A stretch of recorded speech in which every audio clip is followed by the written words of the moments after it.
What is up, everybody? Tubo vs. Steve here today. And I want to talk about this post on Twitter I found extremely interesting. And I want to point out two things before we really start getting into this video. I am extremely sick right now, so that's why my voice sounds a little bit different. And my neighbors, because it's Sunday, is playing gospel music very loudly, so you might hear that in the background. But back to the video. So this guy makes a post about Game Pass.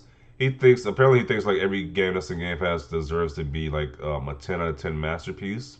He doesn't understand that there's going to be a few games that's not as great or not people's cup of tea. So his post says, between the launch status of Dark Alliance and Outriders, I believe Xbox needs to be careful with some of their day one Game Pass deals. The service can quickly earn a poor reputation with premiering undercooked games, even if the money saved is appreciated. Um, so the two examples he's using Dark Alliance, I have played like at least like around an hour of that game. That game is pretty rough. People are giving that game like a 5 or 6 out of 10.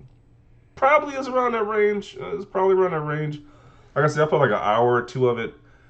That game is definitely a rough. It has clunky controls, but I'm having fun with the game regardless. I was having some fun when I was playing it, but it's still, you can definitely tell it's very clunky though. So I think a 5 or 6 score is about right, but when did 5 and 6 games become like complete like utter garbage? Like that's average. Like a 5 is an average. Like a 6 is above average. Like when did these games this whole scoring thing? Like if a game isn't like a masterpiece, like a 8, 9, or 10, they just view all things as 8 that's like below 8 out of 10 is just complete garbage and trash. It's like mediocre games can exist too. Like I don't understand why mediocre games can't exist. Like it's okay if a game is mediocre or average. It's like that's life. It's like there's movies that have been rated like a 5 or a 6.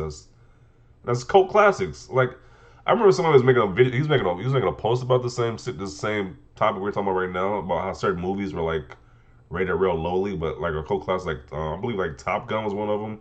That's the beloved movie. But it was rated like a 50 on Metacritic or something like that, or maybe Rotten Tomatoes. I can't remember the rest of the movies, but it was a lot of movies that you wouldn't suspect that was rated lowly that people adore, but it was rated lowly by critics. So I just don't understand. It's like a game just because it's just at the end of the day, it's just opinions. At the end of the day, like people take the Metacritic thing so seriously. It's like there's been so many games I enjoyed that's been rated poorly, like that Werewolf, the Apocalypse game. That game is definitely not an 8, 9, or 10, but that game was pretty fun for me, and I paid like $30 for it. It's like every game don't need to be amazing. That's on Game Pass. That's what I'm trying to say. They just said Outriders too. I enjoyed Outriders. I thought the game was okay, but I just don't understand this notion that every game on Game Pass has to be a 10 out of 10. Like even on Netflix or like Hulu, every show or every movie isn't like amazing. It's a lot of stuff on Netflix I just skip. I don't even watch a lot of stuff on Netflix.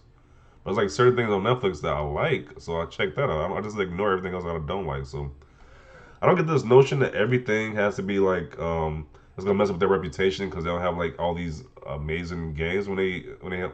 I just don't understand this ideology right here that he's posting. Let's read the comments. Outriders is game of the year though. That's a really odd spelling for either Returnal or the Yuffie DLC. This is only applicable if these games released are first party. If it's not exclusive third party titles, you can use this argument. By the way, didn't Outriders review decently? Wasn't it mid 70s score overall? That's a good rating. It did, but it was plagued with server issues because of the amount of demand for the game. It's not a good look. It reflects badly on the service, even if it's not Xbox's fault. Yeah, because don't most of these most of these primarily online games have server issues when they first start? Like, why is this like the exception that's being targeted? It don't make any sense to me. A lot of people don't think about first and third party games. They just associate with Game Pass. I guess MLB The Show is undercooked as well by Sony, huh? No, straw man. I'm talking about 2/3 of the third party day one releases and 221 being busted at launch. Expecting a home run every time is not realistic. It doesn't have to be a home run. The game needs to function. Yeah, every multiplayer based game has issues at launch. It's not because either they're not expecting this amount of people that's going to log into the game, or there's always issues with these multiplayer games at launch. Like I'm pretty sure Battlefield 2042 launches. It's going to have issues with that when that launches. So I don't see what the big deal is. I mean, what is a problem? But I don't understand where you simply just singling out the games on Game Pass. I don't understand why he's doing that. No idea why people are arguing against the take unless they enjoyed the Xbox One era of undercooked games. Xbox still has a responsibility to make sure that day one Game Pass games are of certain quality standards, unless they want to be seen as provider of mediocre titles. Xbox didn't make Outriders or Dark Alliance. True, but you can't put bad reputation on the service when you offer so many other games. High Metacritic games in the service, they will go away when next batch of games like Hades and more will drop, etc. When a service is advertised to have games launch on it from day one, they should at least be relatively playable and not be held to games that came out and were already patched and added to the service later on in the release cycle.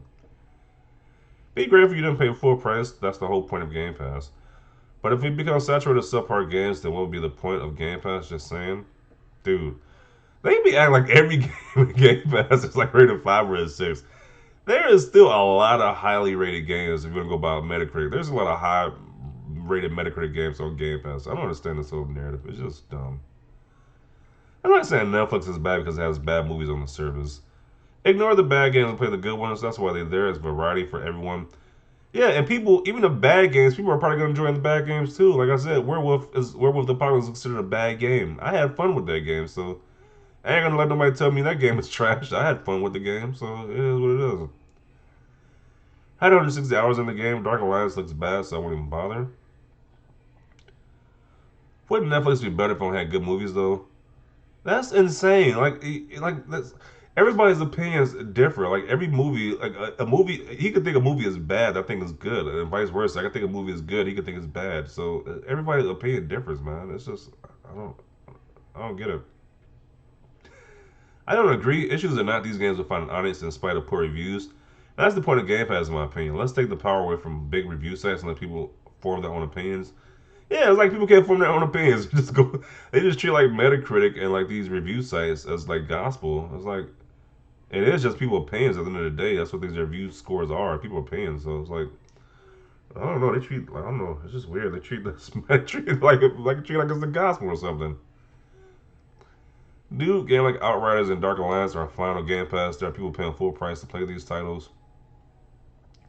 Yeah, second this, Outriders wasn't my thing. Dungeons and Dragons I played about an hour, so I'm enjoying it, so I need to play more for better judgment. But I'd be more pissed if I bought them full price and put Outriders down after a couple hours and was so on the fence about Dungeons and Dragons. Yeah, I even want like with this too. I even want to play more of that Dungeons and Dragons game. Like I said, I played like around an hour or two, and like I barely scratched the surface, but I still want to play more. It wasn't like I played it for an hour or two. I'm like this game's complete garbage. It's like I just want to throw it away. I still want to play more of this game to play. I'm gonna play this game, so I don't agree with his assessment saying the game is completely just garbage. It's not that bad. I mean, it's clunky, but it's not that terrible. People are making it out to be. So people are misinterpreting this so hard. LOL. Sure, it's a few games that are broken in day one on Game Pass, but that's what people will remember. People already look at Game Pass as a service with mid games or games that won't so go to Game Pass. And the rhetoric is the Game Pass has broken games. But who is pushing this rhetoric? There's always these Sony zealots or Sony fanboys who are pushing this rhetoric. The average person, the average consumer don't look at it like that. It's only these people who want Xbox to die and go away. They want Microsoft to go away from the gaming industry. I don't know people who pushing this narrative because they hate Microsoft. The Microsoft is giving Sony competition because they have an attachment to their plastic box. So what do you say? If the rhetoric is the Game Pass has broken games, then it's going to look less appealing. The truth is, most people look at the quick view of something that never details the bad will get spread vocally a lot faster. So everyone's going to know if the broken games are on Game Pass immediately and start thinking it's always going to be. It's one of the whole positives of having Game Pass. How is this a negative? No one ever claimed all Game Pass games are bangers. Do you know how insane that sounds? That sounds so insane that all the Game Pass games have to be 10 out of 10 masterpieces. Well, it's like no other subscription service is like that. No other service is like that. Like Netflix, Hulu, Disney Plus. It's gonna be stuff that's good, stuff that's bad, stuff that's mediocre. It's like not everything's gonna be great. So I don't understand this post. So once again, it's one of the whole positives of having Game Pass. How is this a negative? No one ever claimed all Game Pass games are bangers. The whole positivity is that you can try different things at little risk. All game services have some duds. The more games, the merrier. It's not their IP. Microsoft didn't make Outriders or Dark Alliance. It's up to those devs to make a good game. Nothing to do with Microsoft. Those games are also on PlayStation at full price. Game Pass is saving people money. They're not charging full price for a poor game. I feel bad for PlayStation folks. Then I guess somehow people will compile a list of all the different rated games on Metacritic. And it's like 27 games are 90 plus, 58 games are 85 to 89. Then you can read the rest on your own. So, and again, I don't trust Metacritic. Like I don't treat Metacritic like it's just the go. It's the all two source, man. I just don't do that. It's like there's so many games, so many movies, so many games I enjoyed that wasn't rated that highly that I had a lot of fun with. So.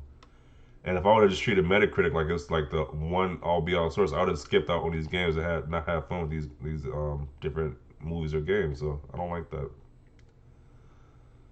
Um, man, Dark Alliance is lit. Look at somebody who actually enjoys the game. See, if you go by Metacritic, you think the game is just completely awful, not to go anywhere near it. But this guy says he's having a fun time with it. Like when I was playing, I was having a fun time with it too. So it's just as clunky. Like what you said, I understand the comment is clunky, but once you get over it, you believe it's a decent game.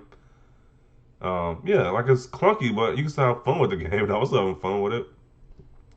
And it's definitely a basic RPG, which could mislead people, especially since Dungeons and Dragons is a heavy RPG. Also, Outriders is a great show I attended my book. Outriders is still good, pleasantly surprised at how good it really is. I think Game Pass can be great for co-op campaign games as well as multiplayer. How long is this video? Yes, I'm included right here. Surely a lot of I don't agree with this guy's post. I don't agree with this guy's statement. I don't agree that if you got a few bad games that you find in Game Pass is going to ruin a reputation. When it's all opinion based to begin with, it's like it's opinion. Like if you find a game bad, as long as you find the same good to be enjoyable. Like I just don't understand why every game in this service has to be a 10 out of 10, a masterpiece, or a home run. It's like no service is like that. So I don't agree with this guy's post. Definitely want to see your thoughts about this down below. Let me know your thoughts about this post right here. Leave a like if you like this video. As always, thanks for watching and peace.